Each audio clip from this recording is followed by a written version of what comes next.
বসেন, যারা দাঁড়িয়ে আছেন কথা বন্ধ করেন, কথা বন্ধ করেন। আমরা কোরআনে প্রবেশ করছি, কথা বন্ধ করেন। এটা ইবাদত চলছে ভাই, ইবাদতে কথা বলা যায় না। বসেন, কথা বন্ধ করেন। আলহামদুলিল্লাহি রাব্বিল মাশরিকাইন ওয়া রাব্বিল মাগরিবাইন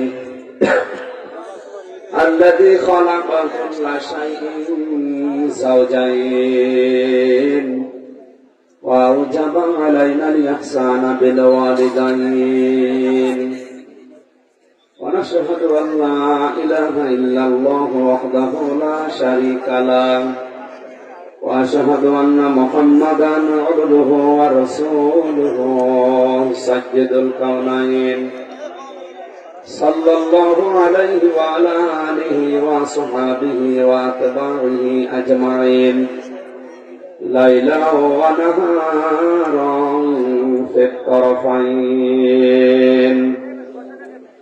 فقد قال الله تعالى في كلامه المجيد وبرهانه التوحيد: أعوذ بالله من الشيطان الرجيم.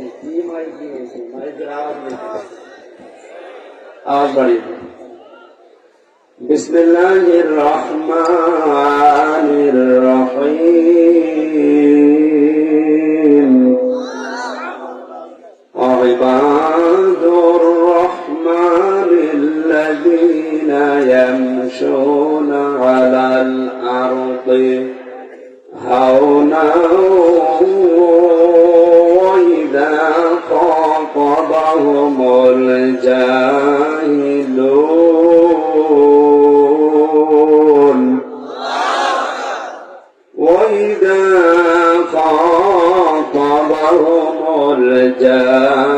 الجاهلون قالوا سلاما. صدقت يا ربنا. اللهم صل على سيدنا مولانا محمد وعلى آل سيدنا مولانا. قالوا سبحانك لا علم لنا إلا ما علمتنا إنك أنت العليم الحكيم. الحمد لله. টাঙ্গাইল জেলার ঘাটাইল থানার অন্তর্গত ডাক্তার শওকত আলী ভূঁইয়া উচ্চ বিদ্যালয় মাঠে আশারিয়া চালাল হাজ একামত আলীগণ নুরানিয়া হাফিজিয়া মাদ্রাসার উদ্যোগে 13তম বাৎসরিক ঐতিহাসিক তাফসীরুল কোরআন মাহফিলের স্বনামধন্য সভাপতি জনাব আলহাজ ইঞ্জিনিয়ার নুরুল ইসলাম, প্রধান অতিথি মাননীয় জাতীয় সংসদ সদস্য আমাদের অভিভাবক শ্রদ্ধাভাজন বড় ভাই জনাব আলহাজ আমানুর রহমান খান রানা, উদ্বোধক জনাব মোহাম্মদ আরিফ হোসেন, প্রধান পৃষ্ঠপোষক জনাব মোহাম্মদ আতিকুর রহমান, প্রধান মেহমান জনাব মাওলানা হাবিবুর রহমান। আলোচনা রাখলেন জনাব মাওলানা হোসেন আহমেদ মাহফুজ চুয়াডাঙ্গা। ইসলামী সঙ্গীত পরিবেশনা করেছেন শ্রদ্ধাভাজন বড় ভাই জনাব কবির বিন সামাদ যশোর।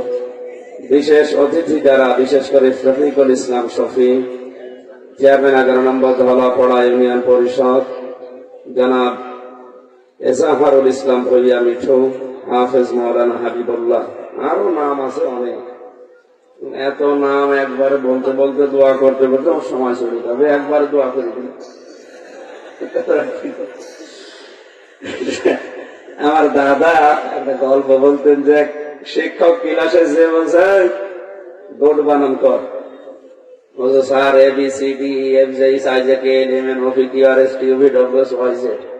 কি করবি, এর ভেতরে আছে আপনি বানান করে দিন, এর ভেতরেই তো আছে জি ডবল ওটি। একবারে দোয়া করে দিলাম যে সম্মান মর্যাদা আল্লাহ তাদেরকে দিয়েছেন, এটা শুধু দুনিয়া না, আমরা মরণের পরেও চাই এই সম্মানটা যেন মরণের পরে আবাহমান জান্নাত পর্যন্ত টিকে থাকে। বলে না আমি। সামনে বসা মুসলমান ভাইরা, পর্দার আড়ালের সম্মানিত মা এবং বোনেরা, কি এখনো আওয়াজ বন্ধ হয় নাই? লাগবে কথাটা বন্ধ করেন, এমনি ইশারায় কাজ করেন ভাই। এই মানুষগুলো একটু পিছিয়ে যাওয়া যায়, একটু একটু দেখতে পারে না, এই কারণে। কি দেখবেন, আমার চেহারা তো ওইরকম ভালো না। রানা নামটা দেখে আমার গ্রামের ছোটবেলার নাম আমার রানা ছিল, মাদ্রাসায় আসার পরে এটা পাল্টিয়ে আমি রামটা দিয়েছে আমার প্রিন্সিপাল, এই জন্য ভালো লেগেছে। যাক,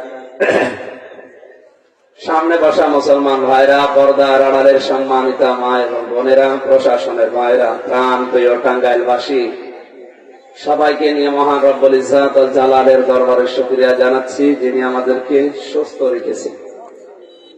সুস্থতা কত বড় নিয়ামত আমরা এখনো টের পাইনি। সবচেয়ে বেশি ঝামেলা লাগে অসুস্থ হলে জেলখানাতে, কারণ ওখানে তো সেরকম চিকিৎসা নেই।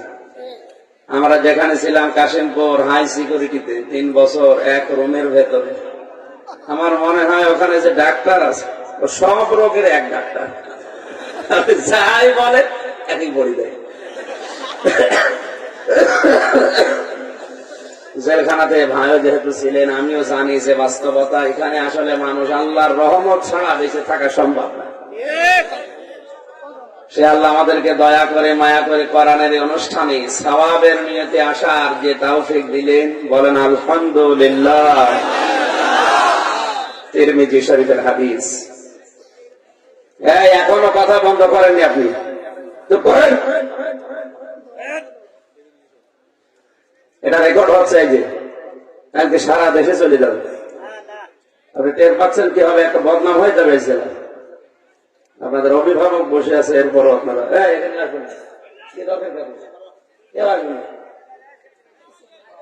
সাহাবা একরামের জীবনী থেকে যেটা পাওয়া যায়, ওনারা কোরআনের আলোচনা শুনলে নিস্তব্ধ হয়ে যেতেন, পাখি এসে মনে করতো আমি গাছের উপরে বসে আছি।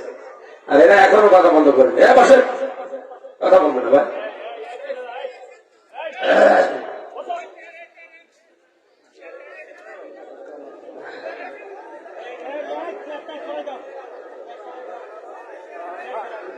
আলহামদুলিল্লাহ ভাই। মসজিদে নববীতে নবীজি একদিন প্রবেশ করে দেখলেন ডান দিকে কিছু মানুষ আল্লাহর কোরআন নিয়ে আলোচনা করছে, বাম দিকে তাকিয়ে দেখলেন কিছু মানুষ জিকির করছে।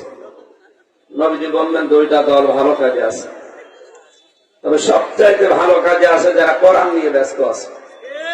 আমার আল্লাহ আমাকে এই মুহূর্তে নির্দেশ দিয়েছে আমি যেন কোরআনের আলোচনায় শ্রোতা হিসাবে এদের সাথে বসে পড়ি।